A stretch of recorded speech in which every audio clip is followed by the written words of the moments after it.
एक ब्राह्मण देवता, जगह का नाम नहीं लेंगे, नाम ले भी दें तो कोई बुरी बात नहीं है, दिल्ली की बात है। एक ब्राह्मण देवता को कुछ षड्यंत्रकारियों ने भैया जी धोखाधड़ी के केस में फंसा। उनका बिल्कुल दूर दूर तक कोई दोष नहीं था और उनको सीधे जेल भिजवा दिया।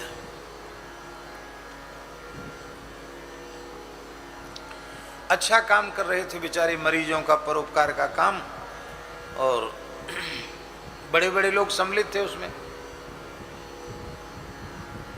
वो जेल चले गए। उनके भाई बड़े दुखी हुए, बोले महाराज जी आप तो कहते अच्छे को अच्छो फल मिले, बुरे को बुरो, यहाँ तो अच्छे को बुरो मिले को फल। हमारे भैया ने तो अच्छा काम किया, उनको तो जेल हो गई।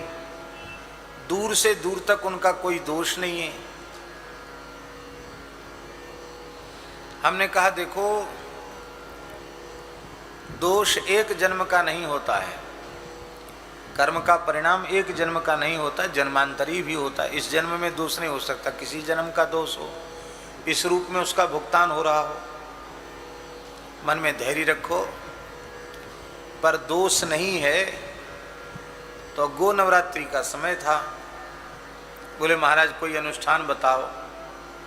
मैंने कहा आप खुद ही विप्र देवता हो, यज्ञोपवीतधारी हो, और अपने भैया के लिए जैसी आर्त पुकार आपके भीतर से उठेगी, वैसी दान दक्षिणा वाले ब्राह्मण के मन में वैसी पुकार नहीं उठेगी। इसलिए आप स्वयं गौ माता को पुकारो, श्री सुरभ्यै नमः का जप करो,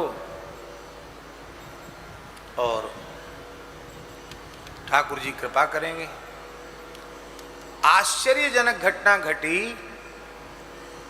एक सप्ताह के भीतर वो स्वतः निर्दोष साबित होकर बाहर आ गए और अपराधियों को दंड मिला। वो निर्दोष साबित हो गए, ना रुपया पैसा खर्च हुआ, कुछ नहीं हुआ, और बाहर निकल के आ गए। बड़ी श्रद्धा, कितने लाभ लोगों को मिले हैं। एक समय की बात है,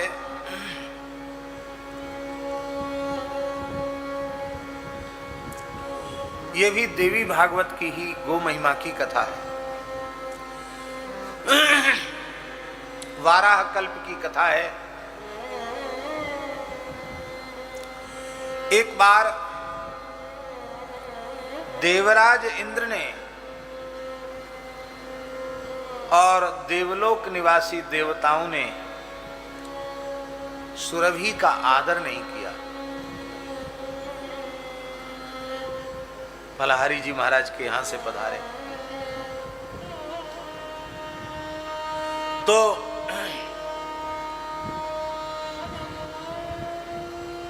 सुरभि माता देव सभा में आई भैया जी,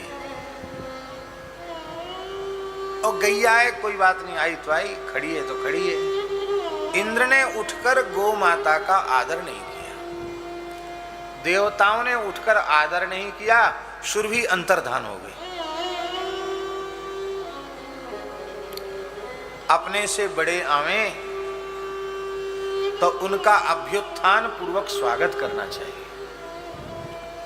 गाय तो भैया सबसे बड़ी है,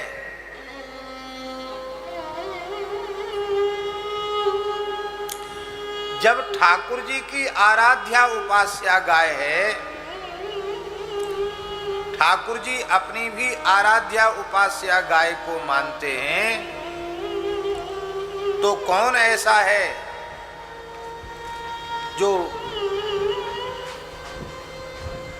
गाय की सेवा न करे, गाय की पूजा न करे।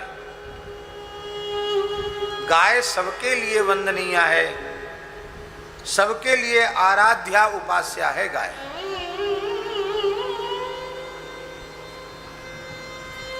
कोई ऐसा नहीं जिसकी आराध्या उपास्या गाय न हो।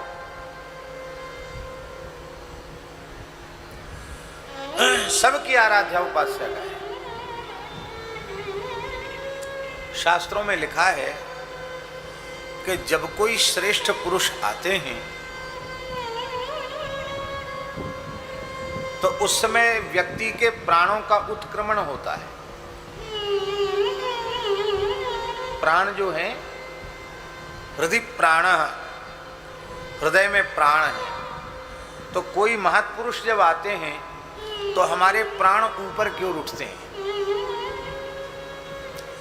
यदि हम खड़े नहीं होते हैं तो हमारे प्राणों का ऊर्ध्व उत्क्रमण होता है, लेकिन वो पुनः अपनी स्थिति में देर में आते हैं। इससे आध्यात्मिक हानि होती है, आयु नष्ट होती है, पुण्य नष्ट होते हैं। और जब वह व्यक्ति उठकर खड़ा हो जाता है तो प्राण पुनः अपने स्थान पर आ जाते हैं। यह एक विज्ञान है। इसलिए गुरु, संत, पूज्य महापुरुष, माता पिता आवे, अपने से पूज्य आवे तो अभ्युत्थान पूर्वक उनका स्वागत करना चाहिए, खड़े होना चाहिए। प्राण का उत्क्रमण होता है। हाँ, व्यासासन की एक मर्यादा है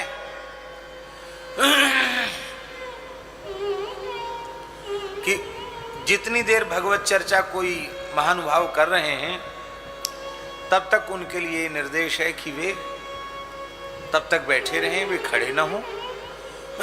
इसलिए कि कथा में तो ज्येष्ठ श्रेष्ठ पुरुष पधारेंगे ही और बार बार व्यास खड़े होंगे तो कथा का क्रम भंग होगा। इसलिए वो एक विशेष विधि है।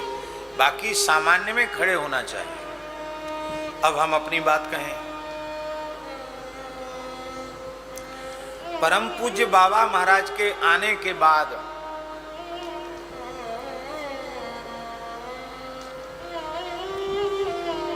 यद्यपि उनका संकेत है, संतों का संकेत बैठे रहो, पर हम बैठ ही नहीं सकते। हमको लगता भगवान आ गए, हमारे परम पूज्य श्री बाबा महाराज आ गए। कथा तो अपने घर की है, घर का व्यासपीठ है, घर की कथा है, पर बाबा आए हैं तो पहले बाबा को प्रणाम कर लें तब बैठे। अभ्युत्थान अवश्य होना चाहिए। आओ।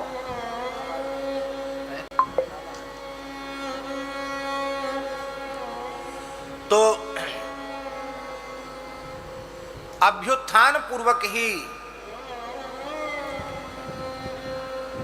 आदर होना चाहिए अपने से बड़ों का।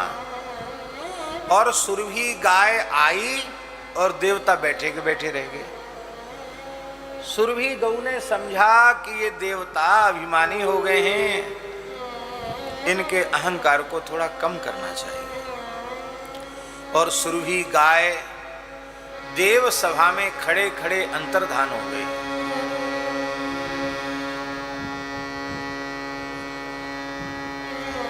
सुरभि गाय के अंतर्धान होते ही तीनों लोकों में हाहाकार मच गया। दूध का अभाव हो गया। गौ माता के अंतर्धान होने से संसार की सभी गायों का दूध सूख गया।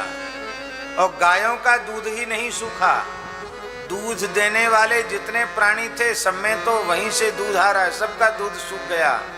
हाहाकार मच गया। लोग दुर्बल रोगी होकर मरने लगे। अब यज्ञादि कृत्य बंद हो गए, पितरों के श्राद्ध भी बंद हो गए। ऐसे लगा कि प्रलय हो जाएगा, हाहाकार मच गया। उस समय सभी देवता, ऋषि, पितर दुखित होकर के श्री ब्रह्मा जी के पास गए। और श्री ब्रह्मा जी ने कहा, ये गो अपराध है, इसके कारण ये तुम्हारी दुर्दशा हुई है। तुम लोग गो नवरात्रि के अवसर पर सुरभि उपासना करो।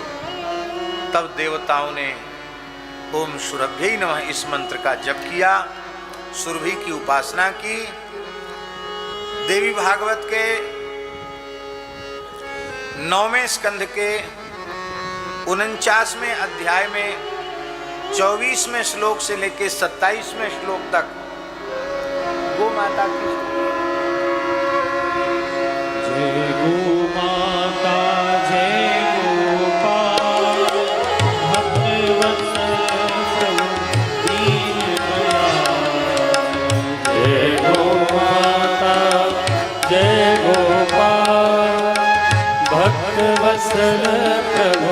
दीन दयाल।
जय जय श्री राधे,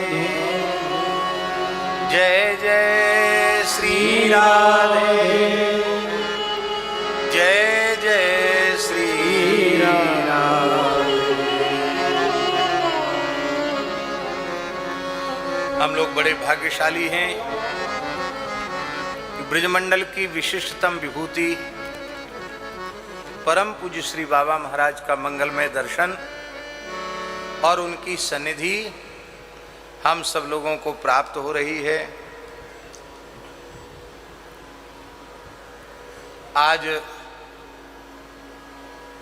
श्री जटेरी धाम से ठाकुर श्री हसन बिहारिणी बिहारी जी के यहाँ से गंधमादन पर्वत क्षेत्र से हमारे परम श्रद्धेय पूज्य बाबा श्री विपिन बिहारी दास जी महाराज भी कृपा करके पधारे हैं और अपनी वीणा सहित पधारे हैं। आपका मन है कि गोष्ठ में पूज्य बाबा की उपस्थिति में हम वीणा वादन करें, तो वीणा श्रवण कराएंगे। और टटिया स्थान के समाज के मुखिया हैं तो गायन तो क्या कहना, स्वामी जी की तो निधि है वो। गान कला गंधर्व श्याम श्यामा को तोसें। और आज हमारे पथमेड़ा गोधाम से पथमेड़ा महाराज जी की ओर से बद्रिकाश्रम का दर्शन करते हुए श्री गोविंद वल्लभ दास जी भी आए हैं, विराजे हैं। तो वो वीणा का तब तक उसका ठीक ठाक कर लो उसको।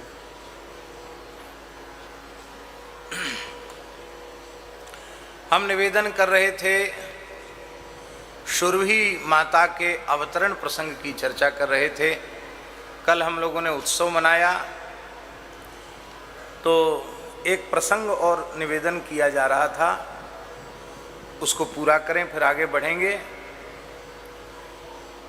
कि एक बार देवताओं से सुरभि गाय का तिरस्कार हो गया। सुरभि गो माता कृपा पूर्वक देवराज इंद्र के सन्मुख पधारी, देव सभा में पधारी। और इंद्र ने कि गैया है खड़ी है तो खड़ी रहने दो, कोई बात नहीं, वो बैठे रह गए आसन पर। और देवता भी अपने अपने आसन पर बैठे रह गए। सुरभि गौ ने समझ लिया कि इंद्र को अभिमान हो गया है, तो इसको थोड़ा सा दंड देना चाहिए। भगवान ने इंद्र से भी यही कहा कि इंद्र, हमने तुमको दंड नहीं दिया है, मैंने तुम्हारे ऊपर अनुग्रह किया है। क्योंकि मदांध व्यक्ति, मद से मतवाला व्यक्ति, वो यमराज को भी नहीं देखता, काल को भी नहीं देखता है। तो तुम्हारे यज्ञ को बाधित करके, तुम्हारे अहंकार को नष्ट करके मैंने तुम्हारे ऊपर कृपा की है, ये भगवान श्री कृष्ण देवराज इंद्र से कह रहे हैं। सुरभि गौ ने भी अंतर्हित होकर कृपा की, गाय अंतर्धान हो गई। और सुरभि गाय जब अंतर्धान हो गई, रुष्ट हो गई, तो सभी गायों ने दूध देना बंद कर दिया। दूध वाले प्राणियों ने भी दूध देना बंद कर दिया। माताओं के पयोधरों में दूध नहीं रहा। जितने जरायुज प्राणी हैं उनकी माताओं के दूध सूख गया सुरभि के अंतर्धान होने से। अब बिना यज्ञ के देवता दुर्बल होने लगे, बिना कव्य के श्राद्ध, पितरों के श्राद्ध के पितर भी दुर्बल होने लगे, ऋषि भी दुर्बल होने लगे, मनुष्य भी दुर्बल बलहीन होने लगे। महाप्रलय के जैसा दृश्य उपस्थित हो गया। हाहाकार मची और संपूर्ण देवता, ऋषि, पितर, प्रजापति, मनु, ये सब मिलकर श्री ब्रह्मा जी के निकट गए और ब्रह्मा जी से निवेदन किया कि बहुत बड़ी समस्या है, क्या महाप्रलय होने वाला है? ब्रह्मा जी ने कहा, ये गो अपराध है। सुरभि गाय आई थी, तुमने अभिमान के कारण उठकर उसको प्रणाम नहीं किया, वंदन नहीं किया। गाय तो ब्रह्मा, विष्णु और शिव की भी पूज्या है, भगवान की भी आराध्या उपास्या है। गाय के आने पर अभ्युत्थान पूर्वक स्वागत अवश्य किया जाना चाहिए था, पर तुम नहीं कर सके। अब तुम कार्तिक शुक्ल प्रतिपदा से नवमी पर्यंत सब संतन की प्रणव युक्त सुरभि मंत्र का जप करो। ओम सुरभ्यै नमः, इसका जप करो, सुरभि की उपासना करो। वायु का आहार करते हुए संपूर्ण देवता, ऋषि, मुनियों ने मिलकर सुरभि की उपासना की और कार्तिक शुक्ला नवमी को सुरभि पुनः उनके सामने प्रकट हो गई। उस समय जो देवताओं ने स्तुति की है उसके 4 श्लोक हैं, बहुत छोटी स्तुति है। ये प्रसंग श्रीमद् देवी भागवत के 9वें स्कंद के 49वें अध्याय के श्लोक संख्या 24 से लेकर 27 तक, 24, 25, 26, 27 4 श्लोक हैं।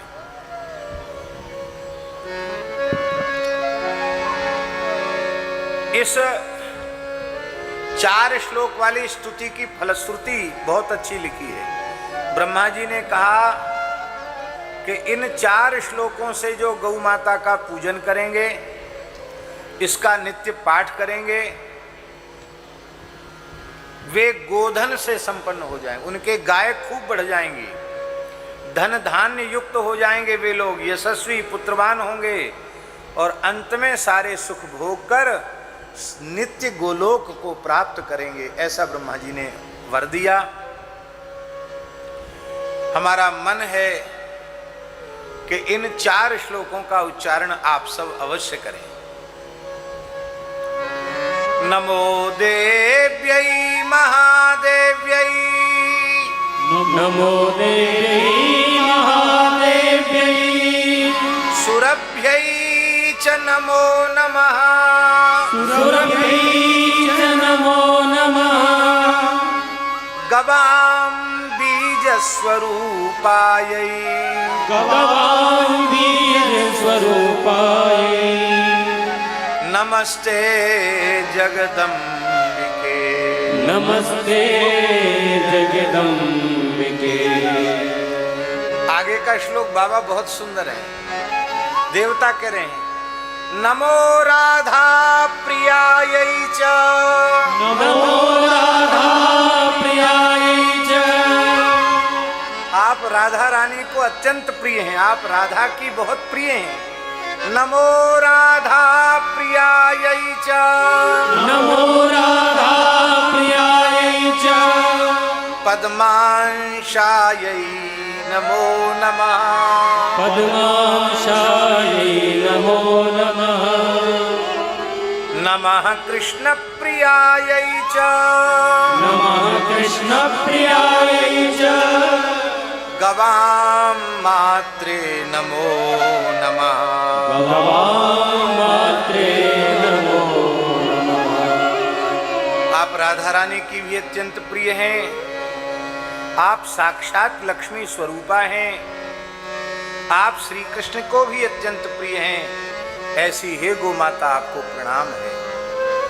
कल्प वृक्ष स्वरूपायै, कल्प वृक्ष स्वरूपायै, सर्वेषां सततं परे, सर्वेषां सततं परे, क्षीरदायै धनदायै, क्षीरदायै धनदायै, बुद्धिदायै नमो नमः, बुद्धिदायै नमो नमः।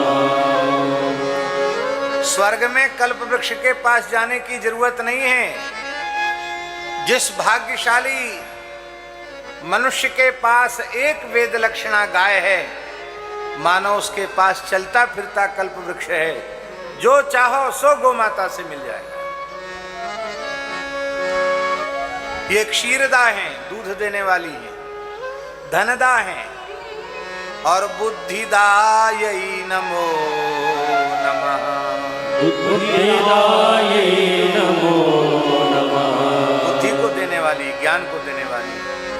शुभायै च सुभद्रायै, शुभायै च सुभद्रायै, गोप्रदायै नमो नमः, गोप्रदायै नमो नमः, यशोदायै कीर्तिदायै, यशोदायै कीर्तिदायै, धर्मदायै नमो नमः, धर्मदायै नमो नमः।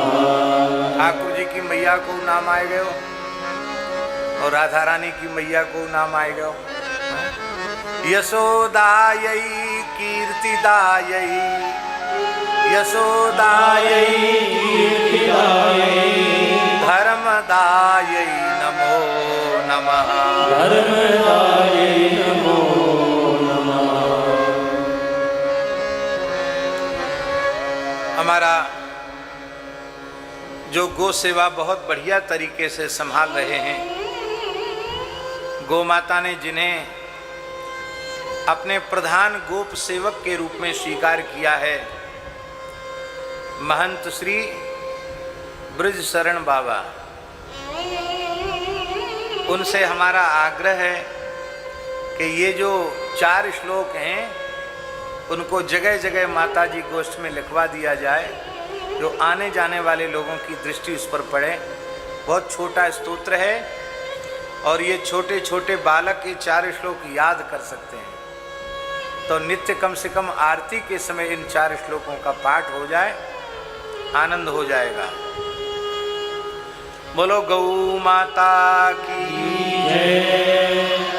सुरभि माता प्रसन्न हो गई और फिर से सब गायों में दूध उतर आया और सारा ब्रह्मांड धन धान्य से परिपूर्ण हो गया। एक कथा, अब दूसरी कथा।